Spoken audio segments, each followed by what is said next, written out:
अब दुनिया में हम हर चीज को सस्ते में निपटना चाहते हैं। अब हम सोचते नहीं है कि असली में इसका क्या रिजल्ट, परिणाम क्या होगा।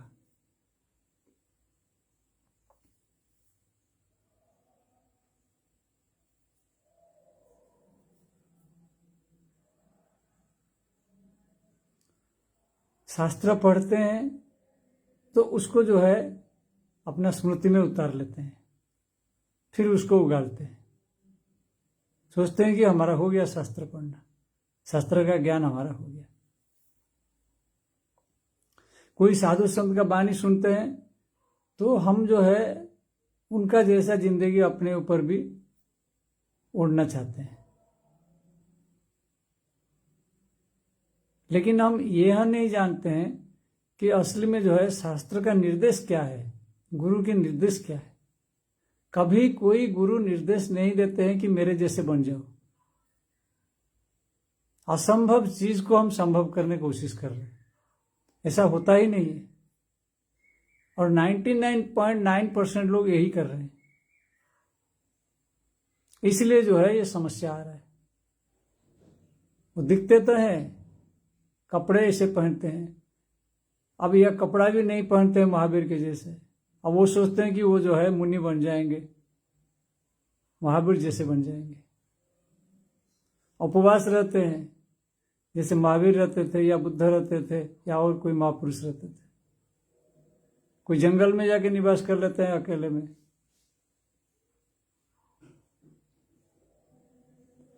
लेकिन उससे पहले जो है, जो जिज्ञासा है वो नहीं आया। जो असली जिज्ञासा है वह नहीं आया कि हमारा जीवन क्या है। यह नहीं आया जीवन में, यह जिज्ञासा आया ही नहीं है। बहुत सारे साधु संत ऐसे है कि वो उपदेश बहुत दे देते हैं और हर परिस्थितियों का उनके पास समाधान रखा हुआ है। हर परिस्थिति का कोई भी प्रश्न पूछ लेता है, वो उत्तर देते हैं उसका। पर यह थोड़ी ना समाधान है। समाधान तो उसके अंदर उसको निकालने दो। गुरु को यह शिक्षा देना चाहिए कि शिष्य कैसे अपने अंदर समाधान निकाले, ना कि वो समाधान निकाल के रख दे उसके सामने। ये गजब की बात हो रही है अभी दुनिया में। अब जाइए देखिए, यूट्यूब खोलिए या कहीं भी जो है यही हो रहा है। प्रश्न चल रहा है और उत्तर उसका समाधान दे दिए। पर उनका काम क्या है? अगर असली साधु संत है, असली गुरु है, सदगुरु है, तो उनके काम क्या है कि शिष्यों को रियलाइज करना है अपना व्यक्तित्व को। हर स्थिति में वो कैसे अपने को निपटाना है वो जानना है।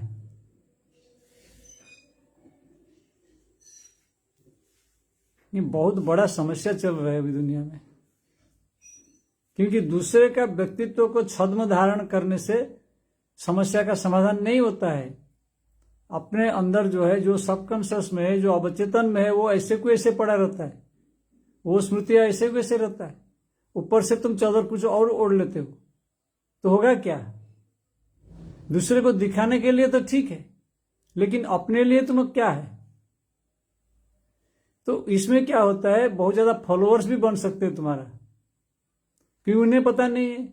वो देखते हैं हाँ ये आदमी जो है इतना दिन 100 दिन का उपवास कर लिया, 200 दिन सोया नहीं है, जगा हुआ है, बैठा हुआ है, और ये तो सर्दी में भी कपड़ा नहीं पहनता है, पूरा नग्न घूम रहा है बर्फ में। तो यह सब करके क्या है, वो ब्लाइंडली जो है दूसरे को फॉलो कर रहा है। दूसरा कोई मुनि ऋषि जोगी अपने जो है साधना करके उस लेवल को पहुंचा है, और ये जबरदस्ती जो है उसको निपटाना चाहते हैं अपने ऊपर। यह नहीं बैठेगा फिट, कभी नहीं बैठेगा। ये बहुत बड़ी गड़बड़ी चीज है। इसलिए सिद्धियों को धारण करने के लिए मना किया गया है शास्त्र में। अब उस कैसे आएगा, क्या होगा, वो अलग बात है, वो आगे चल के। लेकिन अब तो ऐसा है कि वो और तो धारण करते हैं, फिर उनके जो शिष्य है, अनुगामी है, वो उसको प्रचार करते हैं तो हमारा गुरु ऐसा है, वैसा है, वैसा बीमारी है, उनको कुछ नहीं होता है। बड़ा गजब का चीज है।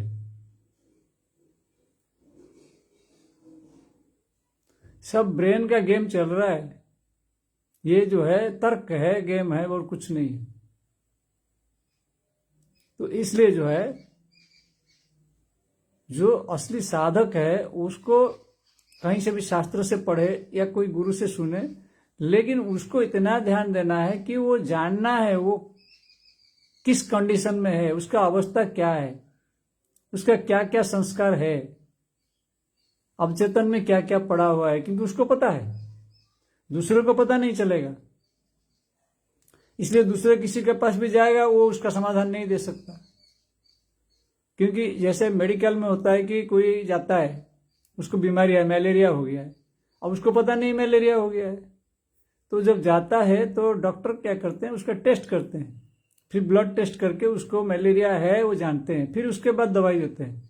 खाली बुखार का दवाई देने से नहीं होता है। तो ऐसे ही अपना जो है सबकॉन्शियस में जो चीज पड़ा हुआ है वो खुद को पता है, इसलिए इलाज भी खुद को पता है। तो अगर पता नहीं है तो इलाज जो है, जो दिया हुआ है शास्त्रों में या ग्रंथों में या कोई गुरु जो है बता रहे, उस इलाज को अपने ऊपर अप्लाई करना है, ना कि वो सबकॉन्शियस को जो है, अवचेतन को छिपा के फिर दूसरे का जो है मुखौटा धारण करने से कुछ नहीं होगा। वो इलाज करना पड़ेगा। अच्छा, जो गुरु उतना चौकन्ना रहते हैं, सावधान रहते हैं, वो गुरु निकाल देते हैं, वो टेस्ट करके क्या समस्या है निकालते हैं। ऐसे ऐसे गुरु पहले भी थे, अभी भी है। उनके पास जाने से वो ऐसा कुछ मेथड लगाएंगे, युक्ति लगाएंगे, जैसे तुम अपने आप तुम्हारा जो कमियां है, जो वीकनेस है, उसको निकालोगे उनके सामने। जो समस्या है, जो अवचेतन में पड़ा हुआ है, जो भय है, जो कामना है, जो वासना है, क्रोध है, जो भी है, जैसे भी है, पूरा एग्जैक्टली उसको उसी रूप में निकालोगे, तब उसका जो है समाधान मिलेगा। जब तक पूरा तरह से टेस्ट रिपोर्ट नहीं आएगा तब तक समाधान नहीं होगा। पर अगर तुम अपना समाधान चाहते हो तो कुछ हद तक कर सकते हो समाधान, अगर उसका एक्सेप्ट करो। पहले तो एक्सेप्ट करो कि मुझे मलेरिया हुआ है, मुझे जॉन्डिस हुआ है, मुझे कैंसर हुआ है, मुझे लेप्रोसी हुआ है, या कोई भी बीमारी हुआ है करके उसको एक्सेप्ट करना है। फिर उसके बाद में उसका जो प्रॉपर ट्रीटमेंट है उसके हिसाब से जाना है। साधना करके वो अवचेतन को कैसे खत्म करोगे, उसके लिए कुछ मेथड है।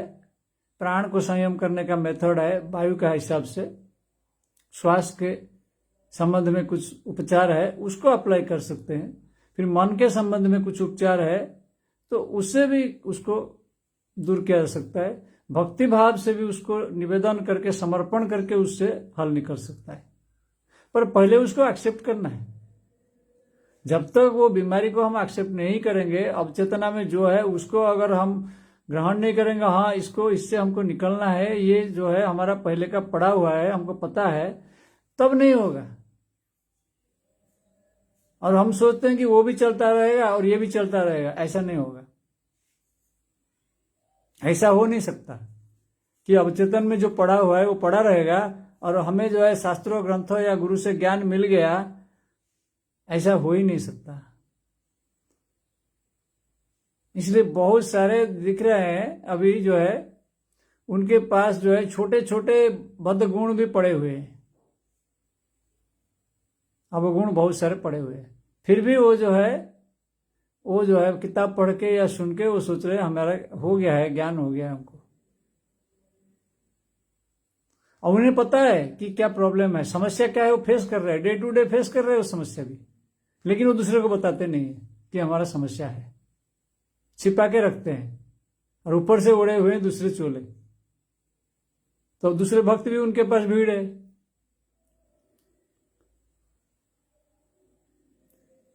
तो इसलिए जो है ऐसा नहीं करना है, ऐसा करने से अपना कल्याण नहीं होगा।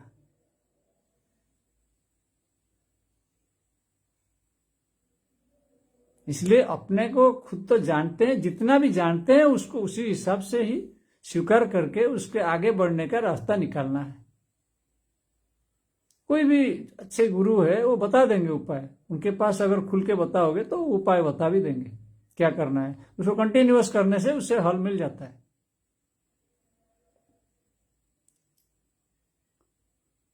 अब नहीं तो इसलिए पूर्ण समर्पण करने बोला गया है। कोई देहधारी गुरु है, उनके पास पूर्ण रूप से समर्पित होने से वो पूरा सब कुछ आपसे निकालेंगे, फिर उसके बाद उपचार कर लेंगे।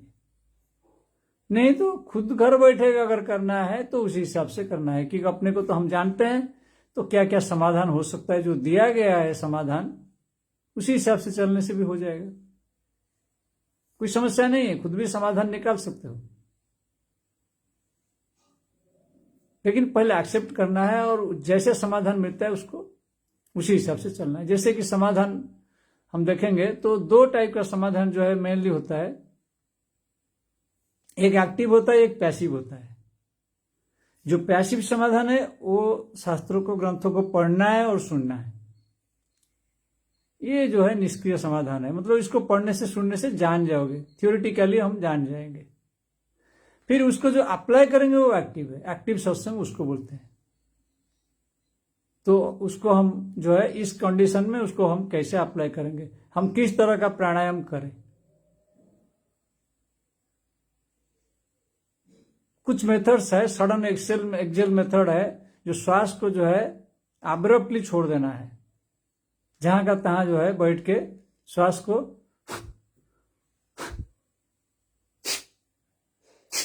ऐसे करके छोड़ देना है। यानी यह जो है कोई कपालभाति नहीं है। कपालभाति में जो है वो अलग है, उसके बीच में ब्रेक रहता है, इसमें ब्रेक नहीं रहेगा। सडनली जो है एक्सेल करना है और सडनली भी श्वास को होल्ड कर लेना है, जहां का तहां जो है श्वास को होल्ड करने से इससे भी जो है समाधान मिल जाता है। इसको रेगुलर करने से जो है जो अवचेतन का जो संस्कार है उसके छुटकारा मिल सकता है। यह एक मेथड है। दूसरा मेथड है अपने ऊपर चिंतन करके, विचार करके भी इसको जो है समाधान मिल सकता है। जो एक्टिव सत्संग है, जैसे खुद बैठ के विचार करना है उसके ऊपर क्या हो रहा है, उसका कैसे टाइमिंग चेंज करना है और उस टाइम जो है क्या एक्टिविटी लेना है, खुद को सेट करना पड़ेगा। उसी हिसाब से जो है अपने को चेंज कर सकते हो। या किसी गुरु का डायरेक्टली जो है पास में रहना है, क्योंकि उसका एक टाइमिंग होता है।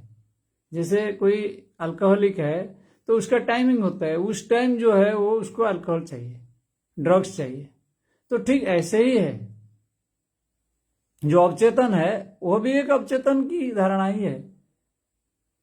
यह तो हम बोल देते हैं कि वो जो है कोई जो है अल्कोहल जो है पी रहा है तो उसको तो कोई बोल देता है, लेकिन दूसरे का पता नहीं लगता है, दूसरा भी अल्कोहलिक है। बीमारी तो सबको है, अवचेतन में जो है बीमारी सबको पड़ा हुआ है, किसको ज्यादा किसी को कम।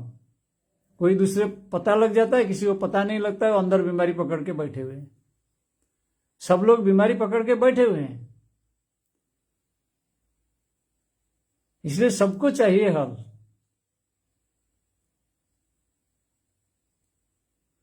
तो मैं ब्रह्म हूं, मैं आत्मा हूं, खाली इसको बैठ के जप करने से नहीं होगा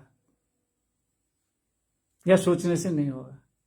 पहले तो एक्सेप्ट करना पड़ेगा कि मेरा समस्या क्या है, क्योंकि मैं ज्यादातर टाइम में जानता नहीं हूं कि मैं ब्रह्म हूं। उसी हिसाब से मेरा बिहेवियर नहीं है, व्यवहार नहीं, आचार नहीं। मैं तो लोभ में, मोह में, इसमें उसमें फंसा हुआ हूं और बैठ के विचार कर रहा हूं कि मैं ब्रह्म हूं, बोल रहा हूं, तो कैसे होगा। तो इस चीज को एक्सेप्ट करना पड़ेगा। पहले अपना वीकनेस को एक्सेप्ट करके, तो मैं ये चीज को नहीं जानता हूं, बार बार इसको एक्सेप्ट करना है। फिर उसके बाद में जो है अपने को जो है बारंबार प्रणाम करना पड़ेगा। मतलब जिसको बोलते हैं गुरु का नाम लेके, भगवान का नाम लेके बारंबार स्मरण करके खुद को शरणागति में जाना है, प्रणाम करना है। चाहे प्रणाम शारीरिक रूप से हो या मानसिक रूप से हो, स्वीकार करना है। तो यह एक तरह का जो है क्षमा प्रार्थना है, माफी है। तो यह एक तरह का मेथड है।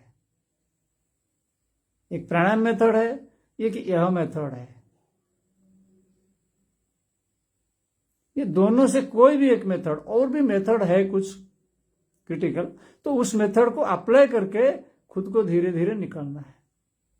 और उसी टाइम उसको, जिस टाइम वो हावी होता है अवचेतन, उस टाइम जो है इस मेथड को अप्लाई करना है अपने ऊपर। जागृत रहना है उस टाइम, ड्रीम स्टेट में नहीं जाना है, क्योंकि अवचेतन जो है ड्रीम स्टेट है, जिस स्टेट में वो हमको हैक कर लेता है माइंड को हमारा, जैसे एक ड्रंकार्ड को हैक कर लेता है, एडिक्टेड आदमी को जो है हैक कर लेता है, ऐसे ही सभी लोग एडिक्टेड है। हमको एक्सेप्ट करना है, हम सभी एडिक्टेड है। तो जब हमको हैक करता है तो उस टाइम हमको एक्शन शुरू करना है, छोड़ना नहीं है। यही सामर्थ्य होना चाहिए, तब जो है वो एडिक्शन से निकल जाओगे। इसलिए कोई नहीं सोचेगा कि मतलब इसी टाइम साधना करना है, शाम को जो है आधा घंटा बैठ गया कुछ कर लिया, फिर सुबह आधा घंटा कर लिया, ऐसा नहीं है। जिस टाइम समस्या ज्यादा हो रहा है उस टाइम ज्यादा ही निराकरण चाहिए, चाहे वो रात को 2 बजे हो, रात को 12 बजे हो, कभी भी हो, उसी टाइम बैठ के करना पड़ेगा। जैसे भी है उस टाइम करना पड़ेगा, चाहे बैठे बैठे करो, चाहे खड़ा होके करो, चाहे एक पैर में खड़ा हो जाओ, कुछ भी करो, करना पड़ेगा। कुछ कठोरता करना पड़ेगा, शरीर के साथ, प्राण के साथ भी थोड़ा करना पड़ेगा। तो इसलिए उदाहरण है, महावीर का है, बुद्ध का है, थोड़ा कठोरता कभी करना पड़ता है, समाधान निकल आता है। हरि ओम तत्सत।